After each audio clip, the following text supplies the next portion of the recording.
Good afternoon. Good afternoon, Miss. Good afternoon. Good afternoon, Good Miss. afternoon. Good afternoon, Good ma'am. afternoon. Good afternoon. Marriage കഴിഞ്ഞതിന്റെ ചെലവൊന്നും ഇല്ലേ? ചിലവൊന്നുമില്ല. ഞാൻ വന്നില്ലേ, അതാണ് ചിലവ്. മിസ്സിന്റെ കല്യാണം എന്നായിരുന്നു? ഞാൻ അറിഞ്ഞിട്ടില്ല കേട്ടോ. ഞാൻ റെക്കോർഡ് ക്ലാസ് കാണാറ്, അതുകൊണ്ട് അറിഞ്ഞില്ല. കഴിഞ്ഞ സൺഡേ 15-ാം തീയതി. ആണോ? അതന്നെ ഇന്ന് ഞാൻ പറയാൻ വരിക സാധ്യം. മിസ് നല്ല ഗ്ലാമർ ആയിട്ടില്ലോ എന്ന് പറയാൻ വരികയായിരുന്നു. ഗുരുവായൂർ വെച്ചായിരുന്നു. ആയിക്കോട്ടെ. എന്റെ കല്യാണം ഗുരുവായൂർ വെച്ചായിരുന്നു. 14 വർഷമായി. ആണോ? ഹസ്ബൻഡ് ഏത് മിസ്സേ? പേര് അരുൺ. എന്ത് ചെയ്യുന്നു? ആള് ബാങ്കിലാണ് മാനേജർ. ഓക്കെ. ചിലവ് തരാട്ടോ. എന്താ ചിലവ് വേണ്ടത്? എന്ത് ചിലവായാലും കുഴപ്പമില്ല, ഞങ്ങള് ഹാപ്പിയാണ്. അതിപ്പോ എങ്ങനെ തരാം? ഞങ്ങളൊക്കെ ഗൂഗിൾ പേ നമ്പർ പറഞ്ഞുതരാം മിസ്സേ. ഓരോരുത്തർക്കുള്ള ചെലവ്.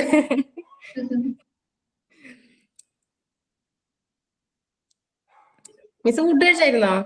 ഫുഡൊക്കെ കഴിച്ചു. ഇപ്പൊ മാത്രമേ ക്ലാസ് ഉള്ളല്ലോ. അതെ. വിരുന്നൊക്കെ പോയോ? ഇല്ല, തുടങ്ങിയ. ഓക്കെ. ഭക്ഷണം കഴിച്ചില്ല. ചെറിയാനൊക്കെ മാറി. ഓർമ്മിപ്പിക്കല്ലേ. ക്ലാസ് എടുക്കാൻ പറ്റാണ്ട് ഞാൻ ഇവിടെ പോയി. ഭയങ്കര തലകറങ്ങിയൊക്കെ വീണ് ആ കല്യാണത്തിന് 2 ദിവസം മുന്നേ. ഇപ്പൊ ടെൻഷനൊക്കെ മാറിയില്ലേ? ടെൻഷൻ വെച്ചാൽ പെയിന് ഇൻഫെക്ഷൻ കൂടിയിട്ട് ഭയങ്കര ഇൻഫെക്ഷൻ ആയിരിക്കും ചെവിട്ടിലെ. അപ്പൊ നമുക്ക് തലക്ക് ബാലൻസ് കിട്ടില്ല. ഭയങ്കര പെയിൻ വന്ന് ഇയർ ബാലൻസ് പോയി അല്ലേ? ഇയർ ബാലൻസ് പോയി.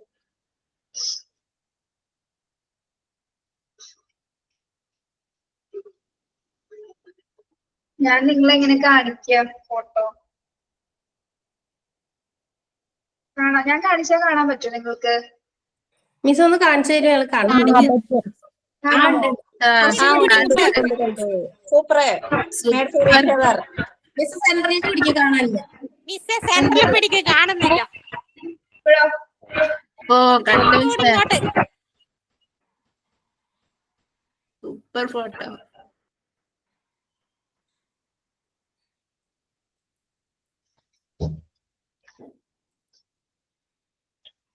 ഞങ്ങൾ എല്ലാവരുടെ വീട്ടിൽ വരാവേ, ചെലവ് അപ്പൊ തന്നാ മതി. മിസ്സിന്റെ വീട് തൃശ്ശൂരാണോ? ഇല്ല, എറണാകുളം. ഇവിടെ അടുത്ത് തന്നെയാ. നമ്മള് മെത്തേഡ്സ് ഓഫ് എഡ്യൂക്കേഷൻ മെത്തേഡ്സ് അല്ലേ നോക്കിക്കൊണ്ടിരുന്ന. എടുത്തിട്ടില്ലല്ലോ ഓരോന്നും. ഇൻട്രോസ്പെക്ഷൻ പറഞ്ഞായിരുന്നോ? ഇൻട്രോസ്പെക്ഷൻ നമ്മളോട് നോക്കി വരാൻ പറഞ്ഞിട്ടുണ്ടായിരുന്നു. അതെന്താന്നൊന്ന് അന്വേഷിച്ച് നോക്കി വരാൻ പറഞ്ഞു.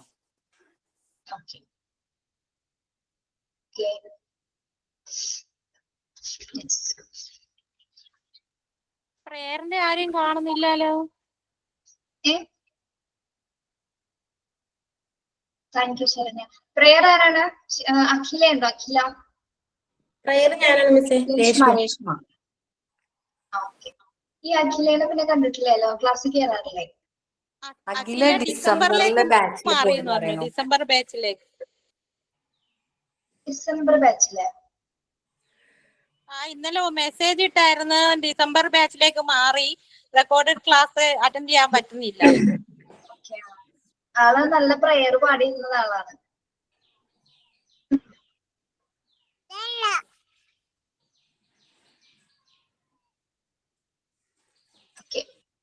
ആരാണെന്ന് വെച്ചാൽ പാടിക്കോളൂ കേട്ടോ. ഹൃദയരാഗ തന്ത്രി മീട്ടി സ്നേഹഗീതമേകിയും കർമ്മഭൂമി തളിരിടുന്ന വർണ്ണമേകിയും നമ്മിൽ വാഴുമാതിനാം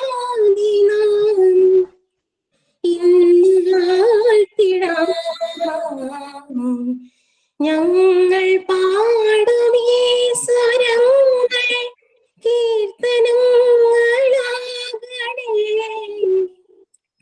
ചോടുവയ്ക്കും ഈ പദങ്ങൾ നൃത്തലോലമാകണേ,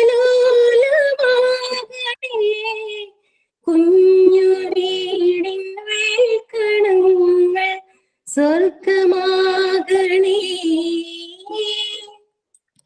അമ്മ നൽകും ഉമ്മ പോലും അമൃതമാകണേ, പൂർണ്ണമീ ചരാചരങ്ങൾ ഗുരുവരങ്ങളാകണേ. താങ്ക് യു മിസ്സേ. തോട്ടുണ്ടോ?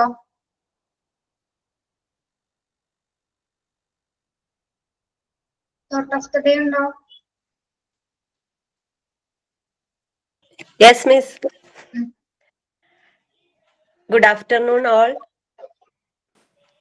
My name is Jinsi. There is nothing either good or bad, but thinking makes it so. William Shakespeare. Thank you. Okay.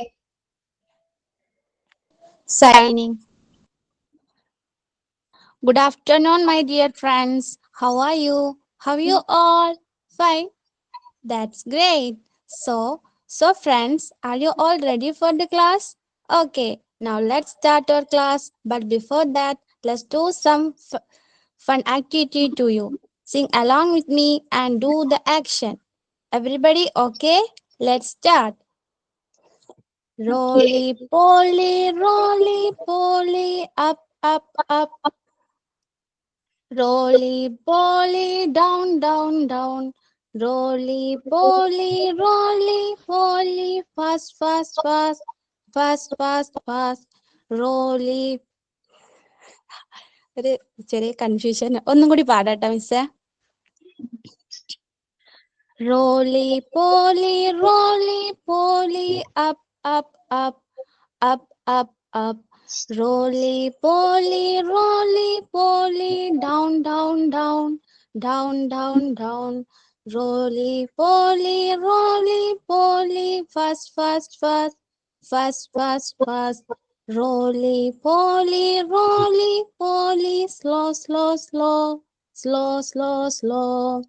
Thank you. Okay. ഞാൻ പഠിച്ച മാതിരിക്ക് പാടാൻ പറ്റിയിട്ടില്ല. കുഴപ്പമില്ല. വേറെ രീതിയൊക്കെയാണ് വന്നത്. അത് കുഴപ്പമില്ല. കാണുമ്പോ പഠിച്ചിട്ടാ തോന്നുന്നു. ഉള്ളടോ നന്നായിട്ട് അവതരിപ്പിച്ചോ. Okay. Methods using in educational psychology. അതൊക്കെ മെത്തേഡ്സ് ആണ് നമ്മുടെ വിദ്യാഭ്യാസ മനഃശാസ്ത്രത്തില് ഉപയോഗിക്കുന്നത്. Important methods used in education psychology are എന്തൊക്കെയാണ്? Introspection method, clinical or care study. Care study നാട്ടോ. Care study method, observation, differential or survey method. Then experimental method. ഒരു method കൂടി ഉണ്ട്. എക്സ്പീരിമെന്റൽ മെത്തേഡോ സയന്റിഫിക് മെത്തേഡോ കൂടി ഇവിടെ ഉണ്ട് കേട്ടോ. എന്താണ് ഇൻട്രോസെപ്ഷൻ നിങ്ങളോട് നോക്കിക്കൊണ്ട് വരാൻ പറഞ്ഞത്? നോക്കിയായിരുന്നോ? ആ മിസ് നോക്കിയായിരുന്നു. എന്താണ് ദിവ്യ ഇൻട്രോസെപ്ഷൻ? ഇൻട്രോസ്പെക്ഷൻ എന്ന് പറഞ്ഞാൽ ആത്മപരിശോധന നടത്തുന്നതാണ്. ഈ മെത്തേഡ് വളരെ പഴയൊരു മെത്തേഡാണ്. വിദ്യാഭ്യാസം അതായത് എഡ്യൂക്കേഷണൽ സൈക്കോളജിയിലെ ഒരു ഓൾഡ് മെത്തേഡ് ആയിരുന്നു ഇൻട്രോസ്പെക്ഷൻ എന്ന് പറയുന്നത്. ഈ ഇൻട്രോസ്പെക്ഷൻ എന്ന് പറയുന്നത് 2 വേർഡായിട്ട് ഉത്ഭവിച്ചിട്ടുള്ളതാണ്. ഇൻട്രോ എന്ന് പറഞ്ഞാൽ വിത്തിൻ എന്ന് പറയുന്നതും എക്സ്പ്രഷൻ എന്ന് പറയുന്നത് ലുക്കിംഗ് എന്നുള്ള, അതായത് നമ്മളുടെ ഉള്ളിലേക്ക് എന്നുള്ള ഒരു കാഴ്ചയാണ്. അതായത് ആത്മപരിശോധന നടത്തുക എന്നുള്ളതാണ് ഇൻട്രോസ്പെക്ഷൻ കൊണ്ട് അർത്ഥമാക്കുന്നത്. ഇപ്പോ ഈ ആത്മപരിശോധനയുടെ രീതി ഗുണം ചെയ്യുന്നത് വലിയ ആൾക്കാരിലാണ് ഈ ഇൻട്രോസ്പെക്ഷൻ കൂടുതലായിട്ട് നടത്താൻ പറ്റുള്ളൂ. കുട്ടികളിൽ വരുമ്പോൾ ഇതൊരു ഡിമെറിറ്റ്സ് ആയിട്ടാണ് വരുന്നത്. ഈ ഇൻട്രോസ്പെക്ഷൻ നടത്തുന്നുണ്ടെങ്കിൽ നമുക്ക് നമ്മളെ തിരിച്ചറിയാനും നമ്മൾക്ക് നമ്മളെ കൺട്രോൾ ചെയ്യാനുള്ള ഒരു കഴിവുണ്ടെങ്കിൽ ഈ ഇൻട്രോസ്പെക്ഷൻ നടത്തുന്നതിൽ കാര്യമുള്ളൂ. കുട്ടികൾക്ക് ഇത് പറ്റില്ല എന്ന് പറയുന്നത് കൊണ്ട് കുട്ടികൾക്ക് സ്വന്തമായിട്ട് അവർ ആത്മപരിശോധന നടത്തി കണ്ടുപിടിക്കാനായിട്ടുള്ള ഒരു പ്രായം ഉണ്ടായിരിക്കില്ല. Yes. അതുകൊണ്ടാണ് അതൊരു ഡീമെറിറ്റ്സ് ആയിട്ട് വരുന്നത്. Okay, very good. വേറെ ആള് കണ്ടുപിടിച്ചത് എങ്ങനെയാണ് ഇൻട്രോസെപ്ഷൻ? ദിവ്യയുടെ കഴിഞ്ഞോ? പറഞ്ഞു കഴിഞ്ഞോ? ആ മാം, കഴിഞ്ഞു. അടുത്ത ആളെന്താ കണ്ടുപിടിച്ചത്? ഇൻട്രോസെപ്ഷൻ മെത്തേഡ് എന്താണ് നോക്കിയാ?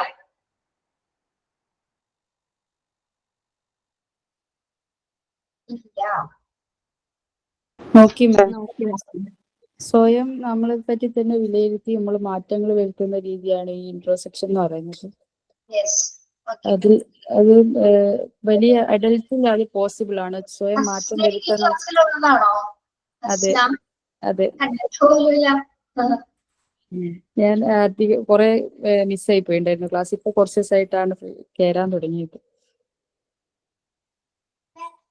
Yes. അഡൽട്ടിലാണ് ഇത് കൂടുതൽ പോസിബിൾ. കിഡ്സിലേക്ക് വരുമ്പോൾ അവരവർക്ക് മാറ്റം വരുത്തണം എന്ന് തോന്നുന്ന പ്രായത്തിലേ ഇത് ചെയ്യാൻ പറ്റുള്ളൂ. Yes. That's very good. The term introception is composed of two words, intro and acception. ഈ വാക്കുകള് രണ്ട് വേർഡ്സിൽ നിന്നാണ് രൂപപ്പെട്ടത്. ഇൻട്രോ മീൻസ് എന്താണ്? ഇൻട്രോ എന്ന് പറഞ്ഞാൽ ഇൻവാർഡ്, ഉള്ളിലേക്ക് അല്ലെ. അക്സെപ്ഷൻ മീൻസ് അക്സെപ്റ്റ് ചെയ്യാന്ന് പറഞ്ഞാൽ എന്താ? നോക്കുക ആണോ? പരിശോധിക്കുക എന്നുള്ള മീനിങ് അല്ലെ? മീൻസ് നമ്മുടെ ആത്മപരിശോധന, അതായത് നമ്മുടെ ഉള്ളിലേക്ക് നമ്മുടെ ഫീലിങ്സിലേക്ക്, അതായത് സ്വന്തം ചിന്തകളും വികാരങ്ങളും പരിശോധിക്കുന്നതിനായിട്ടുള്ള ഒരു മെത്തേഡാണ് ഇൻട്രോസെപ്ഷൻ മെത്തേഡ് എന്ന് പറയുന്നത്. അതായത് സ്വന്തം ചിന്തകളും വികാരങ്ങളും പരിശോധിക്കുന്നതായിട്ട് ഉള്ളിലേക്ക് നോക്കുക എന്നൊരു മീനിങ് ആണ് എന്താ ഇൻട്രോസെപ്ഷൻ എന്ന് പറയുന്നത്. ഒരാളുടെ ഉള്ളിലേക്ക്, ഒരാളുടെ മനസ്സിലേക്ക്, അയാളുടെ ഫീലിങ്സും കാര്യങ്ങളൊക്കെ നമുക്ക് മനസ്സിലാക്കുന്നതിന് വേണ്ടിയിട്ട് വളരെ ഭയങ്കര ഒരു ഡിഫിക്കൽട്ട് ആയിട്ടുള്ള ഒരു മെത്തേഡ് തന്നെയാണ്. നമുക്ക് അത്ര ഈസി ആയിട്ടൊന്നത് എന്താണ് ഈസി ആയിട്ട് നടത്താൻ പറ്റില്ല, കുറച്ച് ബുദ്ധിമുട്ടുകളുണ്ട്. അതിന്റെ ആ ഒരു വേ എന്ന് പറയുന്നത് അങ്ങനെയാണ്. സൈക്കോളജിസ്റ്റുകളാണത് കൂടുതലും എന്താണ് അവരാണത് കൂടുതലും ആക്ട് ആയിട്ട് അത് നടത്തുന്നത്. ഓക്കെ, നമ്മളെ ഇതേപോലത്തെ തന്നെ വേറൊരു മെത്തേഡ് നിങ്ങൾ കേട്ടിട്ടുണ്ടോ? നമ്മുടെ വേറൊരു ടെസ്റ്റ് ഇൻട്രോസെപ്ഷൻ മെത്തേഡ് പോലെ തന്നെ വേറൊരു ടെസ്റ്റ് കൂടെ ഉണ്ട്. എവിടെയെങ്കിലും കേട്ടിട്ടുണ്ടോ നിങ്ങളത്? ഹിപ്നോട്ടിസ് ചെയ്യാന്ന് കേട്ടിട്ടുണ്ടോ?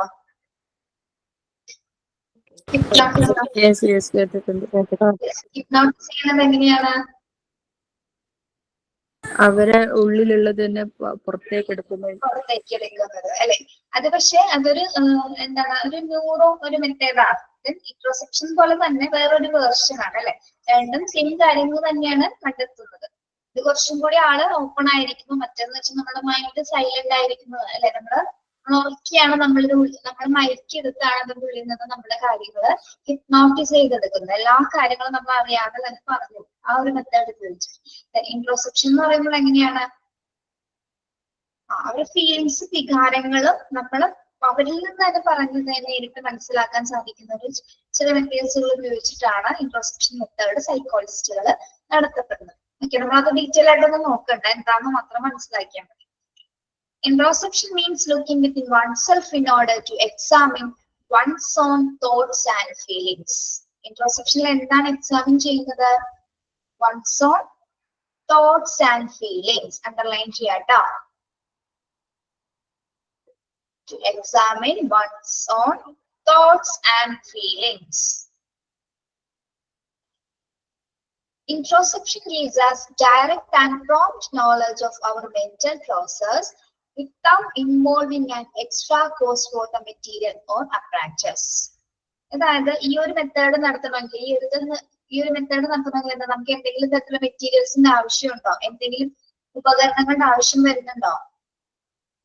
ഇല്ല. ആത്മപരിശോധന രീതിക്ക് ഇല്ല. അതൊരു മെന്റൽ പ്രോസസ് അല്ലേ? നമ്മുടെ മാനസികമായിട്ട് നമ്മുടെ ഉള്ളിലേക്ക് നോക്കി നമ്മളുടെ വികാരങ്ങളും കാഴ്ചപ്പാടുകളും കണ്ടെത്തുന്നതിനുള്ളൊരു ഒരു ഭാവിയാണ് ഇൻട്രോസെപ്ഷൻ മെത്തേഡ് എന്ന് പറഞ്ഞാൽ. അവിടെ ഉപകരണങ്ങൾക്കോ മറ്റു മെറ്റീരിയൽസിനോ ഒന്നും തന്നെ അവിടെ പ്രാധാന്യമുള്ളതിന്റെ ആവശ്യകത വരുന്നില്ല അല്ലെ? ഓക്കെ, അപ്പൊ നിങ്ങളൊന്ന് നോട്ട് ചെയ്യാം. എന്താണ് ഇൻട്രോസെപ്ഷൻ ഒന്ന് ജസ്റ്റ് ഒന്ന് നോട്ട് ചെയ്യാം.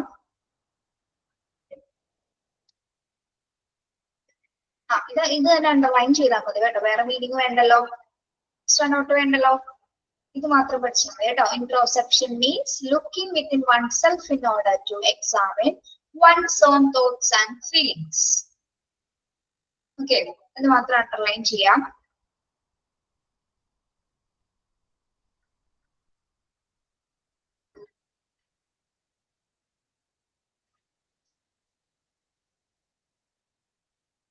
ഇനി എന്തിനു വേണ്ടിയിട്ടാണ് ഇൻട്രോസെപ്ഷൻ മെത്തേഡ് നമ്മൾ നടത്തുന്നത്?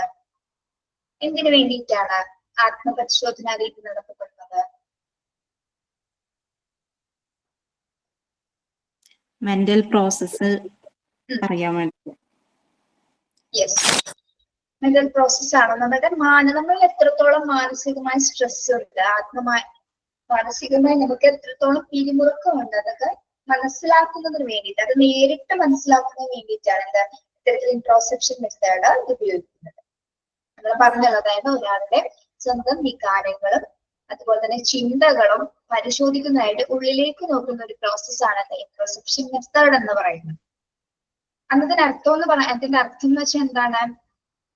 അതായത് നമ്മുടെ ആത്മപരിശോധന രീതി എന്ന് പറയുന്നത് നമ്മുടെ മാനസിക പിരിമുറുക്കത്തെ പറ്റി നേരിട്ടും വേഗത്തിലും കണ്ടെത്തുന്നതിന് വേണ്ടിയിട്ട് ഉപയോഗിക്കുന്ന ഒരു മെത്തേഡാണെന്ത്? ഇൻട്രോസെപ്ഷൻ. നമ്മളുടെ വികാരങ്ങൾ നമ്മൾ എത്രത്തോളം അടിമപ്പെട്ടിരിക്കുന്നു, എത്രത്തോളം സ്ട്രെസ്ഫുൾ ആണ് എന്നൊക്കെ തിരിച്ചറിയുന്നതിന് വേണ്ടിയിട്ട് ഉപയോഗിക്കുന്ന ഒരു ഉപാധിയാണ്, അല്ലെങ്കിൽ ഒരു മെത്തേഡാണെന്ത്? ആത്മപരിശോധന രീതി. ഒരാളുടെ ഉള്ളിലേക്ക് നോക്കിക്കഴിയുമ്പോൾ അയാളിൽ എന്തൊക്കെയുണ്ട്, അയാൾ ഏതൊക്കെ രീതിയിലാണ്, ഏതൊക്കെ അവസ്ഥയിലാണ് എന്നൊക്കെ തിരിച്ചറിയാനായിട്ട് സാധിക്കപ്പെടും. ഇത് പ്രധാനമായും സൈക്കോളജിസ്റ്റുകളാണ് ചെയ്തു വരുന്നത്. ഓക്കെ, ഇതിനെക്കുറിച്ച് ഡീറ്റെയിൽ ആയിട്ട് അറിയണമെന്നൊക്കെ ഉണ്ടെങ്കിൽ നിങ്ങൾ ഒരുപാട് വീഡിയോസ് ഉണ്ട് യൂട്യൂബ്സിലെ. ഇൻട്രോസെപ്ഷനുമായി ബന്ധപ്പെട്ട ടെസ്റ്റ് നടത്തുമ്പോൾ ചിലപ്പോൾ ആ ടെസ്റ്റിലൂടെ ഒരുപാട് കാര്യങ്ങൾ നമ്മളുടെ മനസ്സിൽ ഉറങ്ങിക്കിടക്കുന്ന ഒരുപാട് കാര്യങ്ങൾ ആ ടെസ്റ്റിലൂടെ നമുക്ക് അറിയാൻ സാധിക്കും. നമ്മൾ പോലും അറിയാതെ നമ്മളുടെ ഉള്ളിൽ കിടക്കുന്ന കുറെ വികാരങ്ങളും വിചാരങ്ങളും കിടപ്പുണ്ട്. അപ്പൊ അതൊക്കെ ആ തരത്തിലുള്ള ടെസ്റ്റ് വഴിയാണ് നമുക്ക് അറിയാൻ സാധിക്കുന്നത്. ഓക്കെ, എത്രത്തോളം റിസൾട്ട്ഫുൾ ആണോ എന്ന് ചോദിച്ചാൽ അത് ഡിപ്പെൻഡ് ഓൺ കണ്ടീഷൻസ്, സാഹചര്യത്തിനനുസരിച്ചിട്ടാണ് ഈ ഒരു ടെസ്റ്റ് നടത്തപ്പെടുന്നത്. ആ ടെസ്റ്റ് നടത്തപ്പെടുന്ന വ്യക്തിയിൽ നിന്നും എത്രത്തോളം അറിവ് നമുക്ക് ശേഖരിക്കാം, അത് ചോദ്യം ചെയ്യുന്ന ആളുടെ ഒരു കണ്ടന്റ് അനുസരിച്ചിട്ടായിരിക്കും നമുക്ക് ആ ഫീലിങ്സും കാര്യങ്ങളൊക്കെ അയാളിൽ നിന്ന് നമുക്ക് പിടിച്ചെടുക്കാനായിട്ട് സാധിക്കും. കുറച്ച് ഡിഫിക്കൽട്ട് ആയിട്ടുള്ള പ്രോസസ്സ് തന്നെയാണെങ്കിലും ഇന്നും ഒരുപാട് രാജ്യങ്ങളിൽ ഇൻട്രോസെപ്ഷൻ മെത്തേഡുകൾ ഉപയോഗിക്കുന്നതായിട്ട് കണ്ടുവരുന്നു. ഓക്കെ, നെക്സ്റ്റ് മെത്തേഡാണ് എന്ത്? ഒബ്സർവേഷൻ. ഇത് നിങ്ങൾക്ക് അറിയാലോ. ഒബ്സർവേഷൻ എന്താണ്? ഒബ്സർവ് ചെയ്യാന്ന് പറഞ്ഞാല്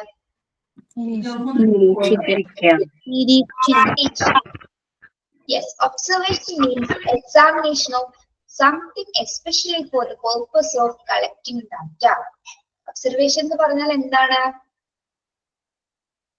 ഒരു പ്രത്യേകമായിട്ട് നമ്മൾ ഒരു വസ്തുവിനെയോ അല്ലെങ്കിൽ ഒരു കാര്യത്തെയോ നമ്മൾ എന്താണ് പ്രത്യേകമായിട്ട് നിരീക്ഷിക്കപ്പെടുന്നത്, അല്ലെ? എന്തെങ്കിലും ഒരു പർപ്പസിന് വേണ്ടിയിട്ട് ഒരു കാര്യം നേടിയെടുക്കണമെങ്കിൽ എന്താണ്, അതായത് ആ ഒരു കണ്ടന്റിനെ പറ്റി നമുക്ക് കൂടുതലായിട്ട് അറിയണം. അപ്പൊ നമ്മൾ അതിന് എന്ത് ചെയ്യുന്നു? ഡീറ്റെയിൽ ആയിട്ട് അതിൽ നിന്ന് ഡാറ്റ കളക്ട് ചെയ്യാനായിട്ട് ഡീറ്റെയിൽ ആയിട്ട് നമ്മൾ അതിനെ എന്താണ് പരിശോധിക്കും, ഒബ്സർവ് ചെയ്യും, നിരീക്ഷിച്ചുകൊണ്ടിരിക്കും. അതെന്ത് ചെയ്യുന്നു, അതെങ്ങനെയാണ്, ഇങ്ങനെയാണോ, അതിൽ നിന്ന് എങ്ങനെ കിട്ടും, ഏത് ടൈമിൽ, ഏത് സമയത്ത് ഇങ്ങനെ, ഏത് സമയത്ത് റിസൾട്ട് കിട്ടും, നമ്മൾ നന്നായി ഒബ്സർവ് ചെയ്യും. ഓക്കെ, ഒരു കാര്യം നമുക്ക് ഒബ്സർവേഷനിലൂടെ നമുക്ക് പല കാര്യങ്ങളും നമുക്ക് കണ്ടെത്താനായിട്ട് സാധിക്കും. ഇപ്പൊ അധ്യാപകര് ക്ലാസ്സിൽ കുട്ടികളെ ഒബ്സർവ് ചെയ്യുന്നത് കണ്ടിട്ടില്ലേ? എന്തിനു വേണ്ടിയിട്ടാണ് അധ്യാപകർ ക്ലാസ്സിൽ കുട്ടികളെ ഒബ്സർവ് ചെയ്യുന്നത്? അവരെത്രത്തോളം ശ്രദ്ധിക്കുന്നുണ്ടെന്ന് അറിയാൻ വേണ്ടി. Very good. അവരുടെ ടീച്ചർ ശ്രദ്ധിക്കുന്നത് കുട്ടികൾ അവിടെ എത്രത്തോളം ശ്രദ്ധിക്കുന്നുണ്ടെന്നാണ്, അല്ലെ? കുട്ടികളുടെ ശ്രദ്ധ താനെടുക്കുന്ന ക്ലാസ്സിലാണോ, തന്റെ കണ്ടന്റിലാണോ എന്ന് ടീച്ചർ ടീച്ചർ വളരെ മൗനമായിട്ട്, വളരെ സൈലന്റ് ആയിട്ട് ടീച്ചർ ശ്രദ്ധിക്കുന്നുണ്ടോ എല്ലാ സ്റ്റുഡൻസിനെയും, അല്ലെ? അവർ തന്റെ മുന്നിലിരിക്കുന്ന എല്ലാ സ്റ്റുഡൻസിനും അധ്യാപകർക്ക് ശ്രദ്ധിക്കാനായിട്ട് സാധിക്കുന്നത് ഒരു ഒബ്സർവേഷൻ രീതിയാണ്. ഓക്കെ, അപ്പൊ നമ്മൾ ഈ ഒബ്സർവേഷൻ മെത്തേഡിനെ 4 തരത്തിലാണ് അതിനെ ഡിവൈഡ് ചെയ്തിരിക്കുന്നത്. എന്തൊക്കെയാണ് ടൈപ്സ് ഓഫ് ഒബ്സർവേഷൻ എന്ന് പറഞ്ഞാല്? Participant observation, non-participant observation, controlled observation and uncontrolled observation. Observation 4 types ഉണ്ട്. ഒന്നാമത്തെ എന്താണ്? Participant observation. ആ വേർഡ് വെച്ചിട്ട് നിങ്ങൾ പറഞ്ഞു എന്തായാലും പാർട്ടിസിപ്പന്റ് ഒബ്സർവേഷൻ എന്ന് പറഞ്ഞാല് ഒരു കാര്യത്തിൽ പങ്കെടുക്കുക. പാർട്ടിസിപ്പേറ്റ് ചെയ്യുന്നത് ഒബ്സർവേഷൻ. പാർട്ടിസിപ്പേറ്റ് ചെയ്തുകൊണ്ടുള്ള ഒബ്സർവേഷൻ. പാർട്ടിസിപ്പേറ്റ് ചെയ്തുകൊണ്ടുള്ള ഒബ്സർവേഷൻ അല്ലെ? ഓക്കെ, അത് നോട്ട് ചെയ്യാം കേട്ടോ. പാർട്ടിസിപ്പന്റ് ഒബ്സർവേഷൻ എന്താന്ന് ഹെഡിങ് കൊടുത്തിട്ട് നോട്ട് ചെയ്യാം. എല്ലാം ചെറിയ ചെറിയ സെന്റൻസ് ആണ്, നിങ്ങൾ നോട്ട് ചെയ്തിട്ടുള്ളൂ. അതിനെ പ്രത്യേകം നോട്ട് തരാൻ പോയാൽ പിന്നെ നിങ്ങൾക്ക് അത് കിട്ടിയെന്ന് വരില്ല. A method of data. Participant observation എന്താണെന്നാണ് പറയുന്നത് കേട്ടോ. A method of data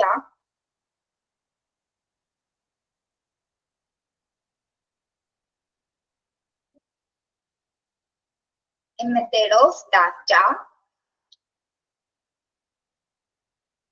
a method of data collection where the researcher, a method of data collection where the researcher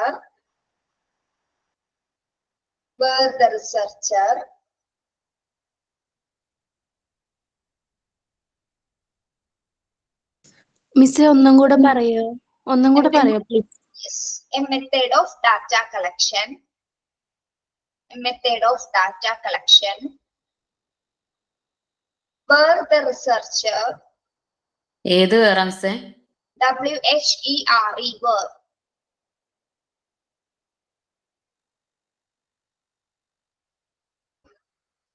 where the researcher, researcher, RESCARCHER, researcher,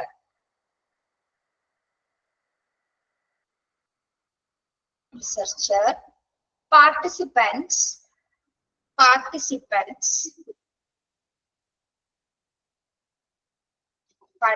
നമ്മുടെ കിടപ്പുണ്ട് PDF-ല്. participants in the activity, participants in the activity, the activity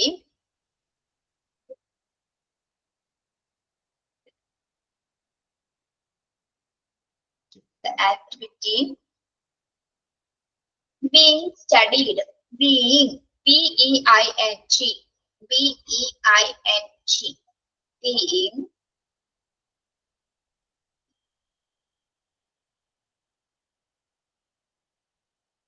studied, STUDIED,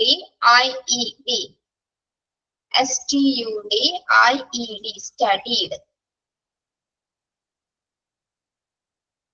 A method of data collection where the researcher, participants in the activity being studied.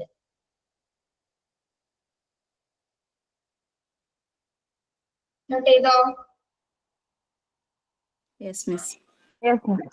എന്താണ് participant observation എന്ന് പറഞ്ഞാല്? പറയാൻ പറ്റുമോ നോക്കിയേ. Observation എന്ന് പറഞ്ഞ ആക്ടിവിറ്റിയില് റിസർച്ചർ തന്നെ പാർട്ടിസിപ്പേറ്റ് ചെയ്യുന്നതാണോ? ഡാറ്റ കളക്ട് ചെയ്യാനായിട്ട്. ആ ഒരു ഡാറ്റ കളക്ട് ചെയ്യുന്ന സമയത്ത് അല്ലെ അയാള് നേരിട്ട് അല്ലെ അയാൾ പാർട്ടിസിപ്പേറ്റ് ചെയ്യാൻ പറ്റുന്നത് അവിടെ പങ്കെടുത്തുകൊണ്ട് അല്ലെ അതില് പങ്കെടുത്തുകൊണ്ട് ഒബ്സർവ് ചെയ്യുന്ന രീതിയാണ് എന്ത്? പാർട്ടിസിപ്പന്റ് ഒബ്സർവേഷൻ രീതി. പങ്കെടുത്തുകൊണ്ട് അയാൾ അതില് ആ നിരീക്ഷണത്തിൽ അയാൾ അവിടെ പാർട്ടിസിപ്പേറ്റ് ചെയ്തുകൊണ്ടാണ് ആ പഠനം അവിടെ നടത്തപ്പെടുന്നത്. അപ്പൊ അതിനെയാണ് നമ്മൾ എന്ത് പറയുന്നത്? അങ്ങനെ പഠനം നടത്തിക്കൊണ്ടാണ് അയാൾ ഡാറ്റ കളക്ട് ചെയ്യുന്നത്. അല്ലാതെ ഒരു സ്ഥലത്ത് നിന്ന് മാറി നിന്നല്ല, ആ സ്ഥലത്ത് തന്നെ നിന്ന് കണ്ട് കാര്യങ്ങൾ നോക്കി കണ്ട് പഠിച്ചാണ് എന്ത് ചെയ്യുന്നത്? ആള് ഒബ്സർവ് ചെയ്യുന്നത്. അതിനെയാണ് നമ്മൾ എന്ത് പറയുന്നത്? പാർട്ടിസിപ്പന്റ് ഒബ്സർവേഷൻ എന്ന് പറയുന്നത്. A method of data collection where the researcher participant, ആ റിസർച്ചർ അവിടെ പാർട്ടിസിപ്പേറ്റ് ചെയ്തിട്ട് എന്താണ് പഠിക്കുന്ന ഒരു ഒബ്സർവ് ചെയ്ത് പഠിക്കുന്ന ഒരു രീതിയാണ് എന്ത്? Participant observation. ക്ലിയർ ആണോ? Yes miss. ക്ലിയർ ആണ്. Hasna,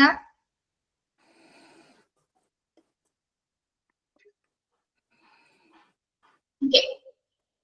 Then non participant observation എന്തായിരിക്കും അതിന്റെ പ്രത്യേകത? നോൺ പാർട്ടിസിപ്പന്റ് ഒബ്സർവേഷൻ ഡാറ്റ പങ്കെടുക്കാതെ നിരീക്ഷിക്കണം. ഇവിടെ എങ്ങനെയായിരിക്കും? റിസർച്ചർ ഉണ്ടായിരിക്കോ? നേരിട്ടായിരിക്കോ? റിസർച്ചർ പങ്കെടുക്കാതെ ഉള്ളതായിരിക്കും ഈ ഡാറ്റ കളക്ഷൻ. പാർട്ടിസിപ്പേറ്റ് ചെയ്യാണ്ട് അല്ലെ, നോൺ പാർട്ടിസിപ്പേറ്റ് പങ്കെടുക്കാതെ കൊണ്ട് തന്നെ അത് ഒബ്സർവ് ചെയ്യുന്ന രീതിയാണിത്. Non participant observation. അതായത് പ്രത്യേകിച്ച് അവിടെ ഒരു പ്ലാനിങ്ങോ ആസൂത്രണങ്ങളോ ഒന്നും ഇല്ലാതെ അതൊരു സ്വാഭാവികമായിട്ട് നടക്കുന്ന ഒരു ആക്ടിവിറ്റിയാണ് അല്ലെ, സ്വാഭാവികമായിട്ട് നടക്കുന്ന ഒരു നിരീക്ഷണമാണ്. അതായത് നമ്മുടെ ദൈനംദിന ജീവിതത്തിലെ കാര്യങ്ങളൊക്കെ നമ്മൾ എന്താണ് അതിങ്ങനെ ഡെയിലി നടന്നു പോകുന്ന ഒരു നാച്ചുറൽ പ്രോസസ് ആണ് അല്ലെ. നമുക്കിങ്ങനെ പ്ലാൻ ചെയ്തൊന്നും നമുക്ക് എന്താണ് ഒബ്സർവ് ചെയ്യാനൊന്നും സാധിക്കില്ല. അത് നോർമലി നടക്കുന്ന ഒരു കാര്യമാണ്. ഓക്കെ, അപ്പൊ നാച്ചുറൽ ആയിട്ട് നടക്കുന്ന നിരീക്ഷണ രീതികളാണ് എന്തിൽ ഉൾപ്പെടുന്നത്? നോൺ പാർട്ടിസിപ്പന്റ് ഒബ്സർവേഷൻസിൽ ഉൾപ്പെടുന്നത് കേട്ടോ. അതായത് ആസൂത്രണമല്ലാത്ത രീതിയിൽ സ്വാഭാവികമായിട്ട് നടക്കുന്ന ഒരു നിരീക്ഷണമാണ് എന്ത്? നോൺ പാർട്ടിസിപ്പന്റ് ഒബ്സർവേഷൻ എന്ന് പറയുന്നത്. എന്താണെന്ന് നോട്ട് ചെയ്യാം. A method of data collection where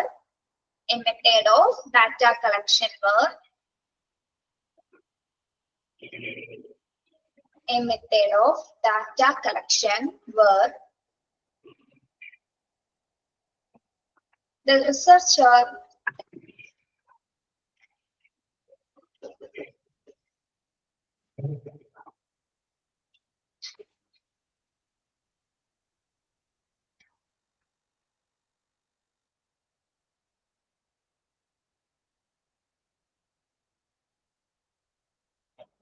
a method of data collection where the researcher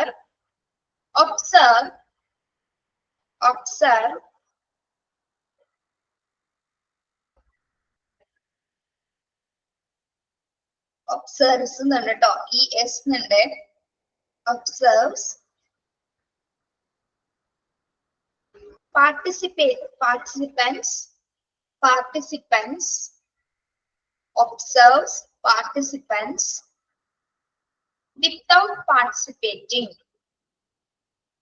without participating. എന്നൂടെ പറയാം. A method of data collection where the researcher observes participants without participating. Observe participants without participating.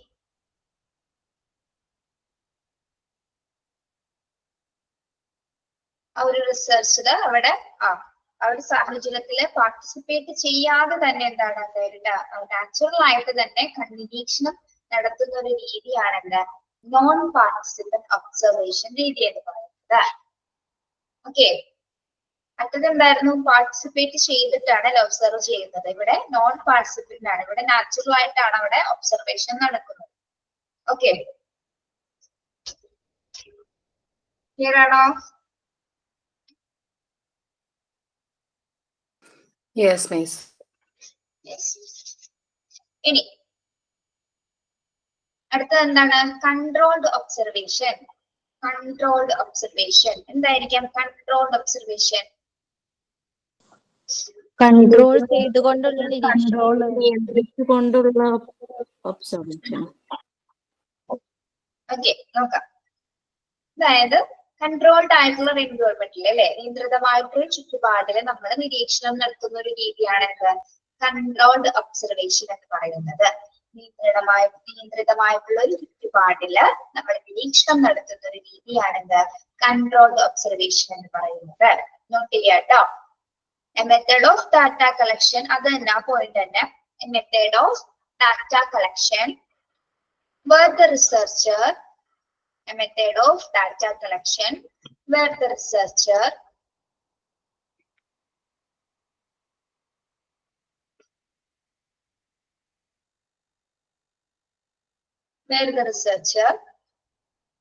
observes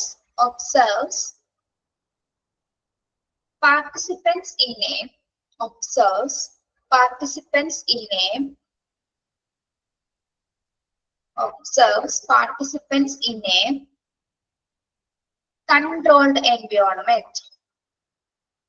participants in a controlled environment.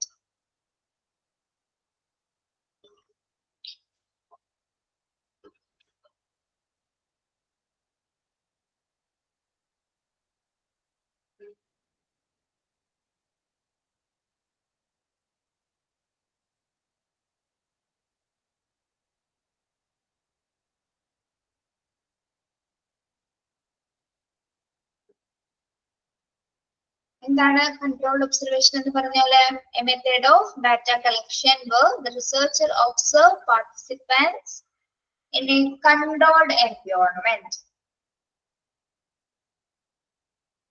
Note ചെയ്തോ?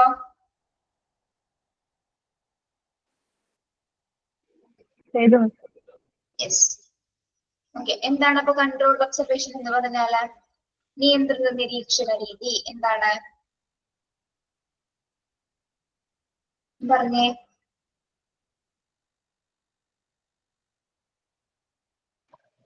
നിയന്ത്രിതമായ ചുറ്റുപാടിൽ data collect ചെയ്യുന്നത് റിസർച്ചറുടെ കൺട്രോളിലായിരിക്കും. ആണോ? ഒരു controlled എൻവയോൺമെന്റിൽ നിന്ന് researcher method data collect ചെയ്യുന്ന മെത്തേഡാണ്. Yes, very good. ഓക്കെ,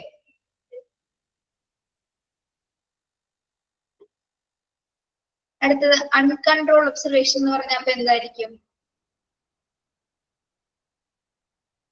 നിയന്ത്രിതമല്ലാത്ത ചുറ്റുപാടിൽ data A collect method of data collection where the researcher observes participant in an uncontrolled environment. Yes, very good. ആരാ പറഞ്ഞേ? ദിവ്യ. ദിവ്യ. ദിവ്യ പറഞ്ഞത് കറക്റ്റ് ആണ്. അൺകൺട്രോൾഡ് ഒബ്സർവേഷൻ എന്ന് പറഞ്ഞാൽ ഒന്നുകൂടി പറഞ്ഞു കൊടുത്തേ ദിവ്യ, ഒരു നോട്ട് ചെയ്യട്ടെ. Uncontrolled observation means a method of data collection where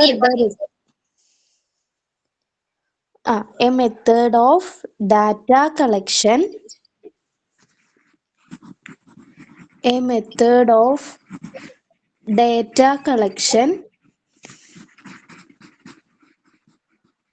where the researcher observes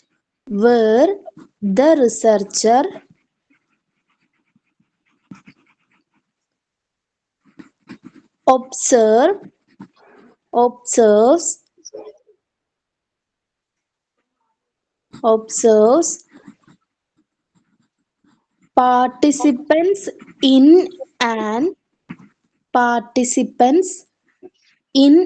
an uncontrolled environment.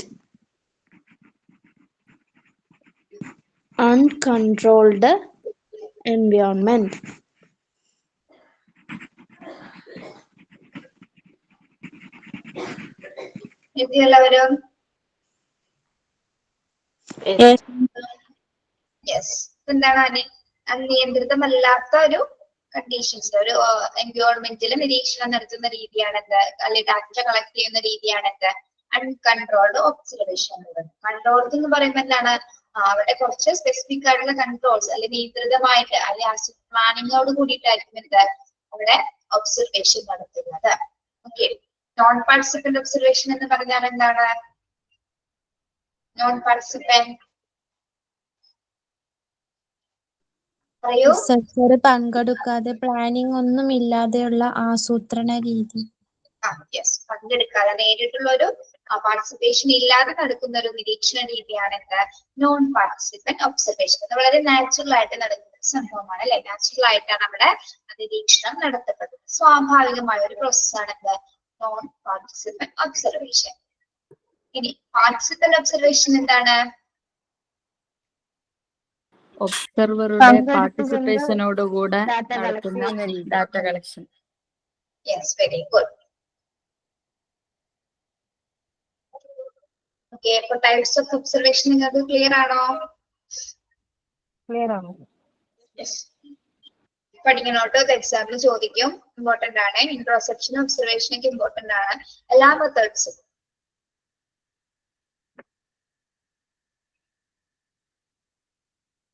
ഞാൻ സ്റ്റക്ക് ആവുന്നുണ്ട്.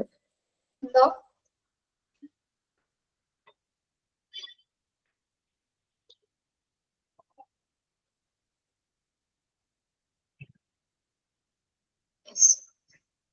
അടുത്തത് എന്താണ്? Clinical case study method. Next method ആണ് clinical case study method.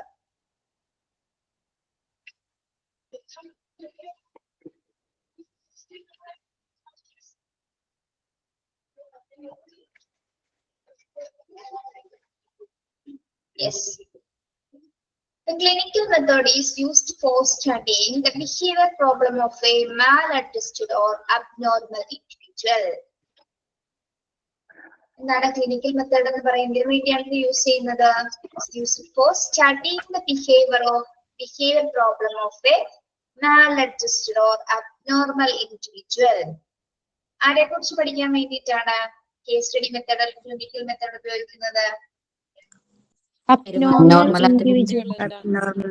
Yes, abnormal individual, അല്ലേ? അല്ലെങ്കിൽ തെറ്റായ അല്ലെങ്കിൽ എന്താണ് അസാധാരണമായിട്ടുള്ള പെരുമാറുന്നവരെ കുറിച്ചിട്ട് പഠിക്കുന്നതിന് വേണ്ടിയിട്ടാണ് എന്ത് കേസ് സ്റ്റഡി മെത്തേഡ് നമ്മൾ ഉപയോഗിക്കുന്നത്. അതായത് clinical study or clinical study method നമ്മൾ ഉപയോഗിക്കുന്നത്. Okay. In this term, case is used to denote an individual facing problems that could be solved only on basis of detailed study. ഇനി ഈ method എങ്ങനെയാണ്? ഈ case study എന്ന് പറയുന്നത്, case study എന്ന് പറയുമ്പോൾ ആരെ കുറിച്ചുള്ള പഠനമാണ്? ഒരു ഇൻഡിവിജ്വലിനെ കുറിച്ച്, ഒരു വ്യക്തിയെ കുറിച്ച് മാത്രം. ക്ലാസ്സിലെ ഒരു 50 കുട്ടികൾ ഉണ്ടെങ്കിൽ അതിൽ ഒരു കുട്ടിയെ കുറിച്ച് മാത്രം നമ്മൾ ഡീറ്റെയിൽ ആയിട്ട് പഠിക്കുന്ന പഠനമാണത് case study method or clinical study എന്ന് പറയുന്നത്. ആ ഒരാളുടെ മാത്രം ബിഹേവിയർ, അയാളുടെ ആ പെരുമാറ്റത്തിൽ എന്തെങ്കിലും തരത്തിലുള്ള അസാധാരണത നമ്മൾ കണ്ടിട്ടുണ്ടായിരിക്കാം, അല്ലെ? ആളെ കുറിച്ച് ചിലപ്പോൾ ആള് ഭയങ്കര ഇൻട്രോവേർട്ട് ആയിരിക്കാം, ക്ലാസ്സിലെ മറ്റു ആക്ടിവിറ്റീസിലൊന്നും പഠിക്കുന്നില്ല, അതിലൊന്നും പങ്കെടുക്കുന്നില്ല, കൂട്ടുകാരോട് സംസാരിക്കുന്നില്ല, മറ്റു യാതൊരു വിധത്തിലുള്ള അവരുടെ ഏജിന്റേതായിട്ടുള്ള ആ ഒരു വിധത്തിലുള്ള യാതൊരു പെരുമാറ്റവും ആ കുട്ടിയില് ഇല്ല എന്നുണ്ടെങ്കിലാണ് നമ്മൾ ആ കുട്ടിയെ ഒബ്സർവ് ചെയ്യാൻ തുടങ്ങുന്നത്, അല്ലെ? ആ ഒരാളെ മാത്രം എടുത്ത് നമ്മൾ കേസ് ചെയ്ത് പഠിക്കാനായിട്ട് ശ്രമിക്കുന്നതാണ് എന്തായാലും കേസ് സ്റ്റഡി മെത്തേഡ്. ആ ഒരു ഇൻഡിവിജ്വലിനെ മാത്രം ബിഹേവിയർ. ഓക്കെ. അവൻ അങ്ങനെ ഇരിക്കാനുള്ള കാരണം കുട്ടി എന്തുകൊണ്ടാണ് അവൻ ഒറ്റപ്പെട്ടിരിക്കുന്നത്, അവൻ എന്തൊക്കെ പ്രോബ്ലംസ് ഫേസ് ചെയ്യുന്നുണ്ട്, അവന്റെ പേഴ്സണൽ പ്രോബ്ലംസ് എന്താണ്, ക്ലാസ് റൂം പ്രോബ്ലംസ് എന്താണ്, അതൊക്കെ തിരിച്ചറിയുന്നതിന് വേണ്ടിയിട്ടാണ് എന്ത് അധ്യാപകര് കേസ് സ്റ്റഡി മെത്തേഡ് ഉപയോഗിക്കുന്നത്. ഓക്കെ. ദെൻ അതിലൂടെ ആ മെത്തേഡ് ഉപയോഗിച്ച് കുട്ടിയിൽ നിന്ന് കാര്യങ്ങളൊക്കെ ചോദിച്ചറിഞ്ഞ് അവർ സോൾവ് ചെയ്യുന്ന ഒരു രീതിയാണ് എന്ത് കേസ് സ്റ്റഡി രീതി അഥവാ ക്ലിനിക്കൽ കേസ് സ്റ്റഡി മെത്തേഡ് എന്ന് പറയുന്നത്. A child who is socially maladjusted or emotionally distraught experiencing difficulty in the school subject in a clinical case. അപ്പൊ ക്ലിനിക്കൽ കേസിന്റെ ഇവിടെ ഉദാഹരണമായിട്ട് പറയുന്നത് എന്താണ്? ഒരു കുട്ടിയുടെ എന്ത് പ്രോബ്ലം ആണ് ഇവിടെ പറയുന്നത്?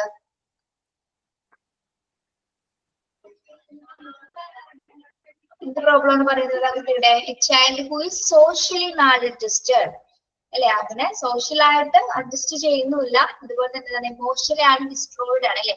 മാനസികമായിട്ടും ആൾക്ക് എന്താണ് ഒരുപാട് പ്രശ്നങ്ങൾ നേരിടുന്നത്, എന്തൊക്കെ എക്സ്പീരിയൻസ് ചെയ്യുന്ന ഒരു വ്യക്തിയാണ്.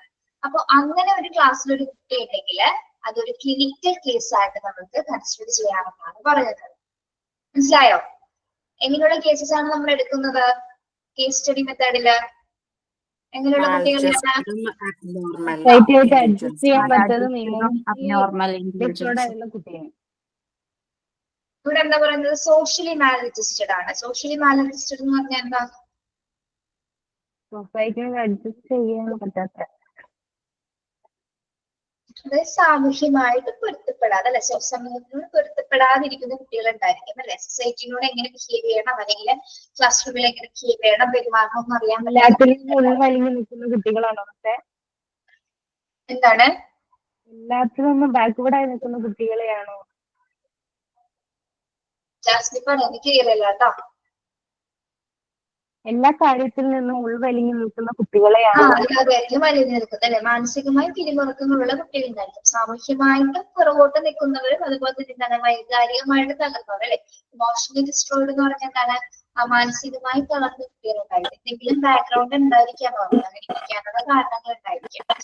ഓക്കെ, അപ്പൊ അങ്ങനെയുള്ള കേസസിന് നമ്മള് അധ്യാപകരാണ് മനസ്സിലാക്കുന്നത്. അങ്ങനെയുള്ള കുട്ടികളെ നമ്മള് ഒബ്സർവ് ചെയ്തിട്ടുണ്ട് അല്ലെ. നമ്മള് ക്ലാസ് എടുക്കുന്ന സമയത്ത് ഒരു കുട്ടി മാത്രം നമ്മൾ പറയുന്നത് ശ്രദ്ധിക്കുന്നില്ല, അത് ശ്രദ്ധിക്കുന്നുണ്ടായിരിക്കും, മറ്റു കുട്ടികളോട് ഉണ്ടാതിരിക്കുക. നിങ്ങൾക്ക് മനസ്സിലാവില്ലേ, ഞാൻ പറയുന്നത് മനസ്സിലാവില്ലേ? അങ്ങനെയുള്ള കുട്ടികൾ എങ്ങനെയാണ് ടീച്ചേഴ്സ് ഒബ്സർവ് ചെയ്യും. ഒന്നോ രണ്ടോ ദിവസം പിന്നെ മറ്റു കുട്ടികളോട് ചോദിക്കും അവൻ എങ്ങനെയാണ് ക്ലാസ്സിൽ ബിഹേവ് ചെയ്യുന്നത്, അവൻ നിങ്ങളോട് സംസാരിക്കാറില്ലേ, അവന്റെ വീട്ടിൽ എങ്ങനെയാണ്, അങ്ങനെ അങ്ങനെ ആദ്യത്തെ ഒരു നിരീക്ഷണത്തിൽ നമ്മൾ കുറച്ച് കാര്യങ്ങൾ മാത്രം അധ്യാപകർ അന്വേഷിക്കും. പിന്നീട് അവൻ ഇത് നിരന്തരമായിട്ട് എന്താണ് ആ ഒരു രീതിയിൽ തന്നെയാണ് ക്ലാസ് റൂം അന്തരീക്ഷത്തിൽ അവൻ ഇരിക്കുന്നതെങ്കിൽ അവനെ കുറിച്ച് ഡീറ്റെയിൽ ആയിട്ട് നമുക്ക് അധ്യാപകർക്ക് തീരുമാനമായി അല്ലെ, ഉറപ്പായ കുട്ടിയിൽ എന്തോ ഒരു പ്രോബ്ലം ഫേസ് ചെയ്യുന്നുണ്ട്.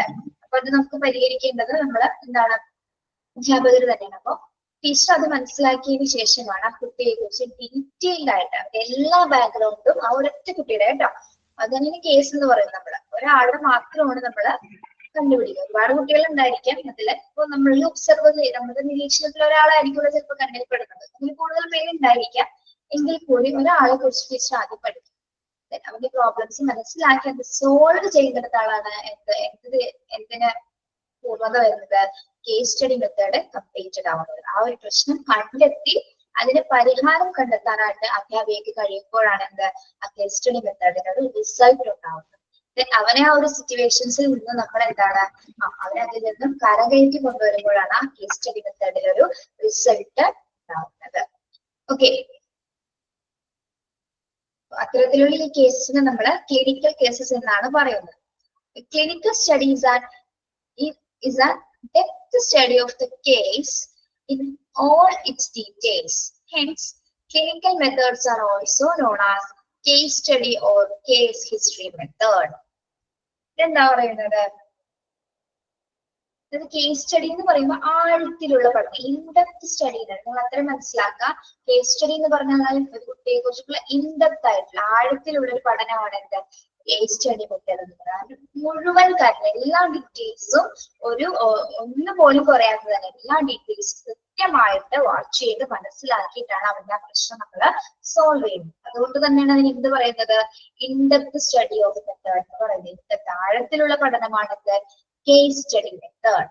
ഇനി ഇതിനെ പല രീതിയിൽ പറയപ്പെടുന്നുണ്ട്, പല പേരുകളിൽ അറിയപ്പെടുന്നുണ്ട്. Case study or case history method എന്നൊക്കെ ഇതിനെ സൈക്കോളജിസ്റ്റുകൾ വിളിക്കപ്പെടുന്നുണ്ട്.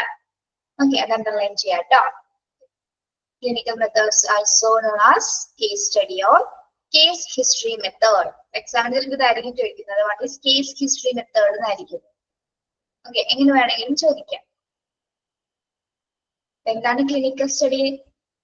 കേസ് സ്റ്റഡി എന്ന് പറഞ്ഞാൽ ഇൻഡെപ്ത് സ്റ്റഡി മെത്തേഡ് അല്ലെ. ആ ഒരു കുട്ടിയെ കുറിച്ചിട്ട് നമ്മുടെ ഇൻഫ്യൂഷനെ കുറിച്ചിട്ട് ആഴത്തിലുള്ള ഒരു പഠനത്തിനെ നമ്മള് കേസ് സ്റ്റഡി എന്ന് പറയുന്നത്. മിസ് ഫസ്റ്റ് സെന്റൻസ് പഠിച്ചാൽ മതിയാവോ? അതായത് the clinical method is used for studying the behaviour problems. ഏതാണെന്ന് പഠിച്ചാൽ മതി. ഓക്കെ, അല്ല ഇതിൽ പറയുന്നുണ്ടല്ലോ മാലഡ്ജസ്റ്റഡ് ഓർ അബ്നോർമൽ ഇൻഡിവിജ്വൽസ് എന്നും പിന്നെ last hence clinical methods are also known as case study or case history method. എങ്ങനെ വേണമെങ്കിലും പഠിക്കാം കേട്ടോ, എങ്ങനെ വേണമെങ്കിലും ഇഷ്ടം മനസ്സിലായാൽ മതി കാര്യം. ഓക്കെ,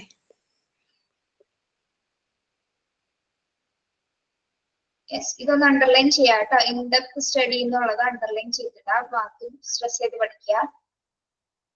ദെൻ രണ്ട് പേരുകള് case history method. Okay, clear ആണോ case study method?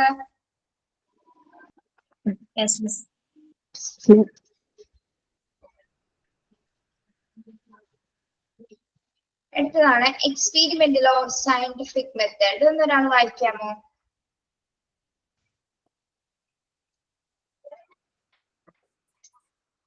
Experimental method is research-based of science and objective method of studying behavior.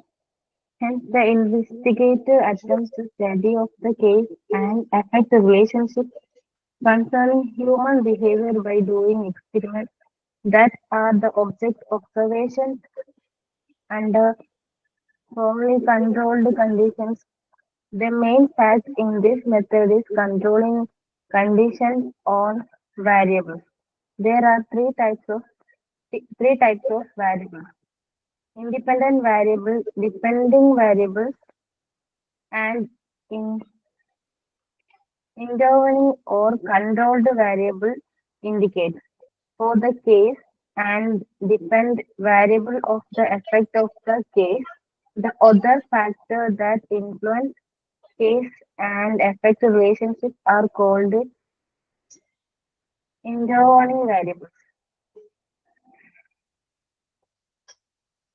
Yes. Okay. നിങ്ങൾക്ക് ഇത് നോക്കാതെ നിങ്ങൾക്ക് മനസ്സിലായെന്ന് പറഞ്ഞു എന്തായിരിക്കും എക്സ്പീരിമെന്റൽ ഓർ സയന്റിഫിക് മെത്തേഡ് നിങ്ങളുടെ വ്യൂ പോയിന്റിലൊന്ന് നിങ്ങൾ പറഞ്ഞേ. ഇത് നോക്കണ്ട, നിങ്ങൾക്ക് അറിയാവുന്ന പോലെ ഒന്ന് പറയാം.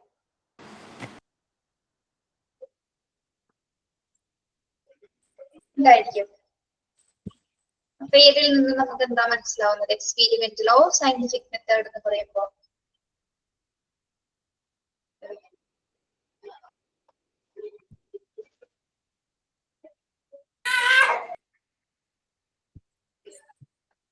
ദിവ്യ പറയാമോ? അതായത് കുട്ടികളുടെ ഒരു എന്താ ടെസ്റ്റുകൾ നടത്തിയിട്ടായിരിക്കും, പരീക്ഷണ രീതിയിലൂടെ ആയിരിക്കും, പരീക്ഷണാടിസ്ഥാനത്തിൽ ഒരു കൺട്രോൾഡ് ആയിട്ടുള്ള സിറ്റുവേഷനിൽ വെച്ചിട്ട് അവരെ ഒബ്സർവ് ചെയ്യുന്ന മെത്തേഡാണോ?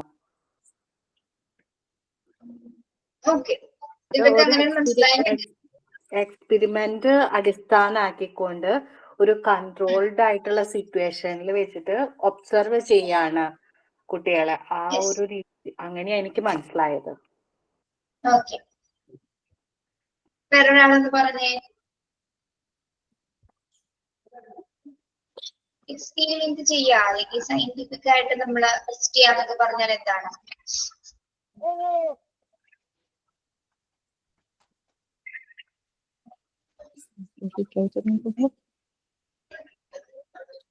ഒരു സെക്കൻഡ്, ഞാൻ ഇൻട്രോസെപ്ഷന്റെ ഫാദർ ആരാണെന്ന് പറഞ്ഞു തന്നേന്നോ നിങ്ങൾക്ക്? ഇല്ല. കേട്ടോ, ഫാദർ ഓഫ് ഇൻട്രോസെപ്ഷൻ മെത്തേഡ് വില്യം വുഡട്ട് ആണ് കേട്ടോ. William, WILHELM,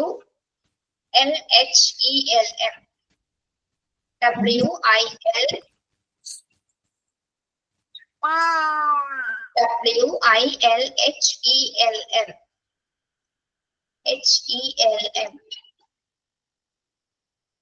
William വുഡട്ട്, WUNDT,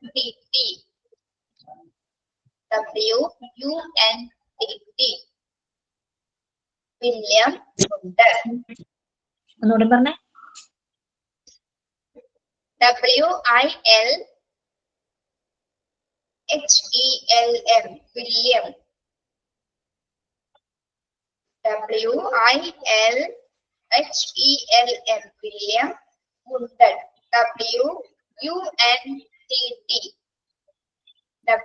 WUNDT, വുഡട്ട്. അത് കാരണം മനസ്സിലായില്ല. എഴുതിയോ? വിട്ടുപോയിട്ട്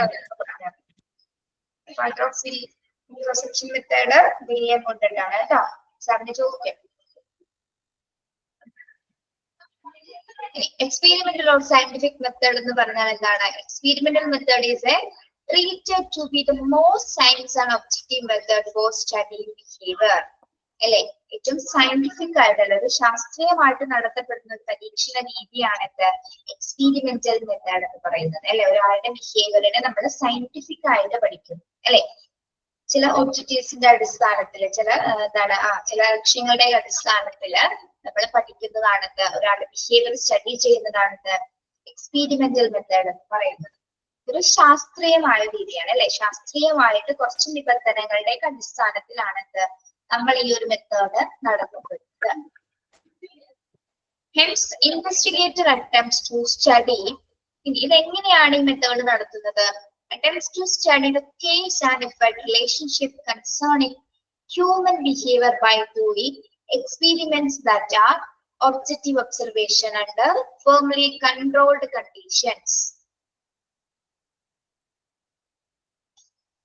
Investigator attempts to study the case and effect. അതായത് ഒരു പരീക്ഷണം നടത്തുമ്പോൾ നമ്മൾ അതിന്റെ എന്തായിരിക്കും ആദ്യം കണ്ടുപിടിക്കുന്നത്? അതിന്റെ കോസ് ആൻഡ് ഇഫക്റ്റ് അല്ലെ, കാര്യകാരണങ്ങൾ മനസ്സിലാക്കിയിട്ടാണ് നമ്മൾ എന്ത് ചെയ്യുന്നത്, ആ ഒരു ബിഹേവിയർ അറ്റംപ്റ്റ് ചെയ്യാനായിട്ട്, നമ്മൾ ആ ഒരു പരീക്ഷണം ചെയ്യാനായിട്ട് നമ്മൾ ആരംഭിക്കുന്നത് അല്ലെ. നമുക്കൊരു എക്സ്പെരിമെന്റ് ചെയ്യുന്നതിന് മുമ്പായിട്ട് നമ്മൾ അതിന്റെ ഒരു ടോപ്പിക് സെലക്ട് ചെയ്യും അല്ലെ. ടോപ്പിക് സെലക്ട് ചെയ്തതിനു ശേഷം എന്താണ്, ചിലപ്പോൾ ഒരു കുട്ടിയുടെ ബിഹേവിയർ ആയിരിക്കാം, അല്ലെങ്കിൽ അവന്റെ മറ്റെന്തെങ്കിലും പ്രശ്നങ്ങളെ കുറിച്ചിട്ടുള്ളതായിരിക്കാം. ആ ടോപ്പിക് നമ്മൾ സെലക്ട് ചെയ്തതിനു ശേഷം അതിന്റെ റിലേഷൻഷിപ്പ് എങ്ങനെയാണ്, അതിന്റെ കാര്യകാരണങ്ങൾ എങ്ങനെയാണെന്ന് നമ്മൾ ആദ്യം കണ്ടെത്തിയതിനു ശേഷം മാത്രമേ ഓരോ സ്റ്റെപ്പ് ബൈ സ്റ്റെപ്പായിട്ട് നമ്മൾ എന്തെങ്കിലും ഒരു ആ പരീക്ഷണം നടത്താനായിട്ട് തീരുമാനിക്കുകയുള്ളൂ. ഓക്കെ, ആദ്യം തന്നെ നമ്മൾ എന്താണ് പ്രശ്നം, ഏതാണ് പ്രോബ്ലം, ഏതാണ് നമ്മൾ ഈ പരീക്ഷണം നടത്താൻ പോകുന്നത് വ്യക്തമായി നമ്മൾ ആദ്യം തിരിച്ചറിയും. അതിന്റെ കാര്യകാരണങ്ങൾ ആദ്യം, കോസ് ആൻഡ് എഫക്ട് റിലേഷൻഷിപ്പ് ആദ്യം നമ്മൾ കണ്ടുപിടിക്കും. ആരുടെയാണ്? Concerning human behaviour by doing experiments അല്ലെ. ഹ്യൂമൻ ബിഹേവിയറിലാണ് നമ്മൾ എന്ത് നടത്തപ്പെടുന്നത്, പരീക്ഷണങ്ങൾ ഇവിടെ നടത്തപ്പെടുന്നത്. ഓക്കെ, ഹ്യൂമൻ ബിഹേവിയർ എന്ന് പറഞ്ഞാൽ എന്താണ്, മനുഷ്യന്റെ സ്വഭാവങ്ങൾ അല്ലെ, മനുഷ്യന്റെ പെരുമാറ്റ രീതികളെ കുറിച്ചിട്ടുള്ള പരീക്ഷണങ്ങളാണ് എന്തിൽ വരുന്നത്, എക്സ്പീരിമെന്റൽ മെത്തേഡിൽ വരുന്നത്. ഓക്കെ, അത് കൺട്രോൾഡ് കണ്ടീഷൻസ് അനുസരിച്ചിട്ടായിരിക്കും, നിയന്ത്രിതമായ കുറച്ച് കണ്ടീഷൻസിലായിരിക്കും എന്ത് പരീക്ഷണങ്ങൾ നമ്മൾ നടത്തപ്പെടുന്നത്.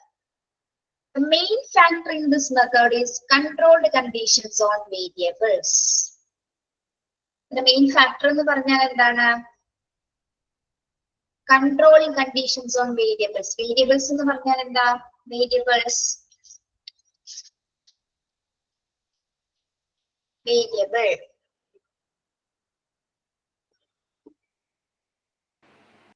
വ്യത്യസ്തമായെന്നാണോ മാഡം? എന്തോ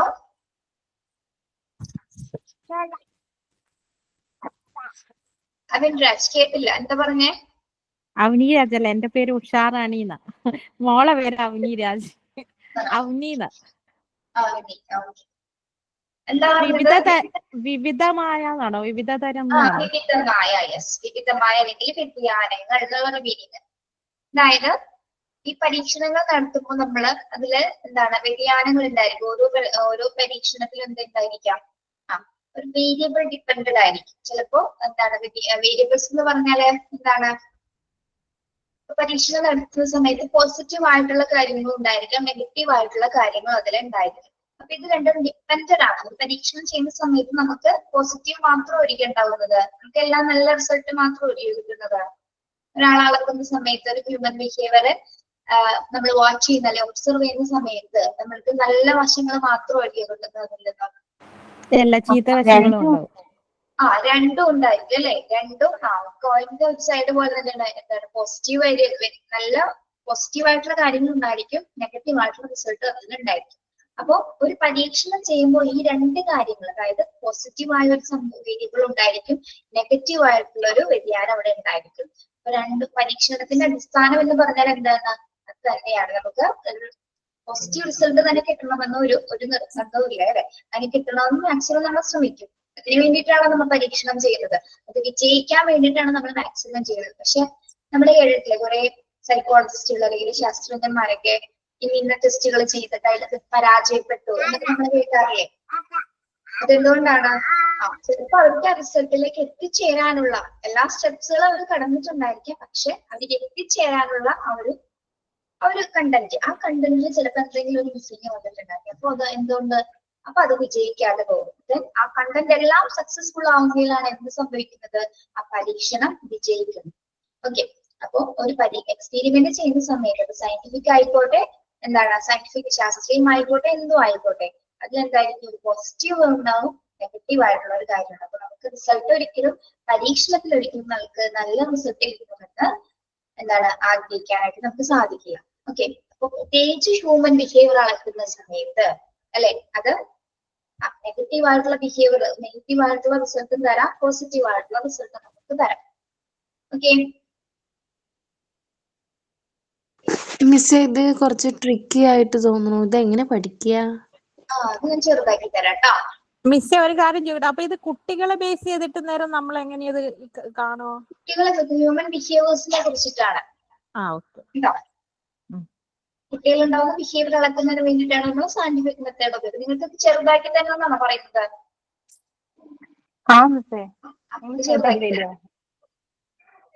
ഓക്കെ,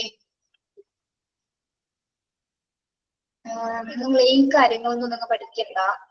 3 ടൈപ്സ് അതൊന്നും വേണ്ട.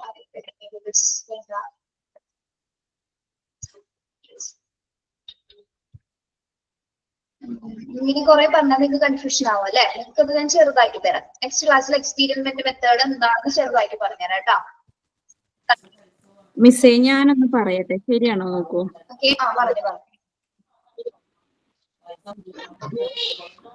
Most objective method or studying behavior by identifying cause and effect relationships. അത്ര മതിയോ? മതി, നേരം മതി. പക്ഷെ അത് ഡീറ്റെയിൽ ആയിട്ട് പഠിക്കണം. അതാണ് കേട്ടോ. അങ്ങനെ പഠിച്ചാലും മതി, കുഴപ്പമില്ല. നമുക്ക് നെക്സ്റ്റ് ക്ലാസ് തരാം കേട്ടോ. നോട്ട് ഇമ്പോർട്ടന്റ് ആയ ഒരു ചാപ്റ്റർ ആണ്, അതുകൊണ്ടാണ് നമുക്ക് കട്ട് ചെയ്ത് കളയാൻ ഞാൻ ഈ ഭാഗമൊക്കെ ഒഴിവാക്കിയിട്ട് അതൊന്ന് ചെറുതാക്കി തരാം. ഓക്കെ,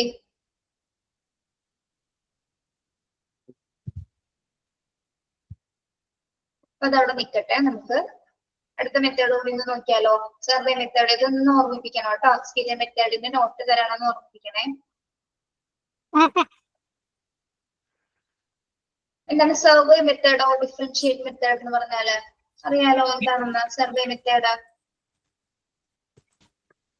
സിമ്പിൾ അല്ലേ? നമ്മൾ സർവേ ചെയ്തിട്ട് നമ്മൾ അന്വേഷിച്ച് കണ്ടെത്തുന്നതാണ്. യെസ്, വെരി ഗുഡ് അല്ലെ. നമ്മള് കണ്ടെത്തുന്ന കാര്യങ്ങള് നമ്മള് നോട്ട് ചെയ്യപ്പെടുന്നത് അല്ലെ. എന്തെങ്കിലും എങ്ങനെയാണ് നോട്ട് ചെയ്യപ്പെടുന്നത്? ആ ഡാറ്റ കളക്ട് ചെയ്തിട്ട് നമ്മൾ അതിന് മുമ്പായിട്ട് എടുത്ത് തയ്യാറാക്കും. ക്വസ്റ്റ്യനേഴ്സ് തയ്യാറാക്കും. കുറച്ച് ക്വസ്റ്റ്യൻസുകൾ തയ്യാറാക്കി അതിന്റെ അടിസ്ഥാനത്തിലാണ് നമ്മൾ എന്ത് ചെയ്തത്? ഡാറ്റ കളക്ട് ചെയ്യുന്നത്, വിവരങ്ങള് ശേഖരിക്കുന്നത് അല്ലെ. നമ്മൾ സർവേക്ക് വരുന്ന ആൾക്കാരെ കണ്ടിട്ടില്ലേ? നമ്മളോട് ഒരുപാട് ചോദ്യങ്ങൾ ചോദിക്കും അവരെ. നമ്മളിൽ നിന്ന് ഡീറ്റെയിൽസ് കളക്ട് ചെയ്യുന്ന ഒരു രീതിയാണ് സർവേ മെത്തേഡ് എന്ന് പറയുന്നത്. ഓക്കെ, ഇത് differential methods are based upon individual differences. അത് വ്യക്തി വ്യത്യാസങ്ങൾ അനുസരിച്ചിട്ടാണ്. നമ്മൾ ചോദ്യം ചോദിക്കുമ്പോൾ ഇപ്പൊ നിങ്ങൾക്ക് ഇഷ്ടമുള്ള കളർ ഏതാണ് എന്നൊരു ചോദ്യം ചോദിക്കുകയാണെങ്കിൽ ഇപ്പൊ ആരാണ്? ദിവ്യ പറയും പച്ചയാണെന്ന്, ആര്യ പറയും മഞ്ഞയാണെന്ന്. എന്തുകൊണ്ടാണ് അവരങ്ങനെ പറയാൻ കാരണം? അത് ഓരോരുത്തരുടെ ഇഷ്ടം. ഓരോരുത്തർക്കും ഓരോ ഇഷ്ടമല്ലേ.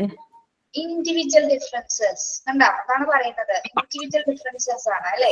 എല്ലാവരും വ്യക്തി വ്യത്യാസങ്ങൾ ഉള്ളവരാണ്. അപ്പൊ അവർക്ക് അവരുടെ ഇഷ്ടങ്ങളും താല്പര്യങ്ങളും എന്താണ് വ്യത്യാസങ്ങൾ ഉണ്ടായിരിക്കും. ഓക്കെ, അപ്പൊ നമ്മൾ ചോദ്യം ചോദിക്കുന്ന എല്ലാവരും ഒരേപോലെ തന്നെ ഉത്തരം പറയണമെന്നില്ല. അതിനു വേണ്ടിയാണ് നമ്മൾ സർവേ ചെയ്യുന്നത്. മോസ്റ്റ് ഓഫ് ദി പീപ്പിൾ ഏതാണ് ആൻസർ ചെയ്യുന്നത് അതിനെയായിരിക്കും നമ്മൾ ആ ഒരു കാര്യത്തെ ഡിപ്പെൻഡ് ചെയ്തിട്ടായിരിക്കും നമുക്ക് ക്വസ്റ്റ്യൻസ് തയ്യാറാക്കുന്നത്. ഓക്കെ, ആ ചോദ്യങ്ങളുടെ അടിസ്ഥാനത്തിൽ ഏത് ചോദ്യങ്ങൾക്കാണ് കൂടുതൽ റേറ്റിംഗ്സ് കിട്ടുന്നത്, ഏത് ചോദ്യങ്ങളാണ് എല്ലാവരും ഒരേപോലെ ആൻസർ ചെയ്തിരിക്കുന്നത്, അതിന്റെ ബേസിസിലാണ് ആ സർവേ മെത്തേഡ് ചെയ്യുന്നത്. ഓക്കെ, അതൊരു സ്റ്റാറ്റിസ്റ്റിക്കൽ ആയിട്ടുള്ള ടെക്നിക്സ് ആണ്. ഇത്ര നമ്പർ ഓഫ് പീപ്പിൾ ആയിരിക്കാം, ഇത്ര നമ്പർ ക്വസ്റ്റ്യൻ. ഇപ്പൊ 15 ക്വസ്റ്റ്യൻസ് ഉണ്ടായിരിക്കും. 15 ക്വസ്റ്റ്യൻസിൽ 15ാമത്തെ ക്വസ്റ്റ്യൻസിലായിരിക്കും ഏറ്റവും കൂടുതൽ ആൾക്കാർ റെസ്പോണ്ട് ചെയ്തിരിക്കുന്നത് അല്ലെ. അപ്പൊ അതിനായിരിക്കും ഏറ്റവും കൂടുതൽ എന്തുണ്ടാവുക? റേറ്റിംഗ് ഉണ്ടായിരിക്കുന്നത്. ഓക്കെ, അപ്പൊ അത് സ്റ്റാറ്റിസ്റ്റിക്കൽ ടെക്നിക്സ് ആണ്. അതിന്റെ അടിസ്ഥാനത്തിലാണ് ഇത്രയും പേരിൽ ഇത്ര കാര്യങ്ങൾ കൃത്യമായി ഉണ്ടെന്ന് അറിയാനായിട്ട് നമുക്ക് സാധിക്കും. ഓക്കെ, ഇനി എങ്ങനെയാണ് നമ്മൾ ഈ സർവേ മെത്തേഡ് നടത്തപ്പെടുന്നത്? The method utilizes various techniques of controlling data, like എന്തൊക്കെയാണ്? questionnaires, observation, interview and use of statistics in analyzing the data. Survey method ചെയ്യുമ്പോൾ നമ്മൾ എന്തൊക്കെയാണ് ചെയ്യുന്നത്? ആദ്യം ക്വസ്റ്റ്യനെയർസ് ഉണ്ടായിരിക്കും അല്ലെ. ക്വസ്റ്റ്യനെയർ കൊടുക്കും, ദെൻ അവരെ ഒബ്സർവ് ചെയ്യും, ദെൻ അവരെ ഇന്റർവ്യൂ ചെയ്യും. അല്ല, ഇവിടെയൊക്കെ കോമ ഉണ്ട് കേട്ടോ. ഇവിടെ കോമ ഉണ്ട്. ക്വസ്റ്റ്യനെയർ, ഒബ്സർവേഷൻ, ഇന്റർവ്യൂവിന്റെ അവിടെ കോമ ഉണ്ട് കേട്ടോ. കണ്ടോ? കണ്ടോ?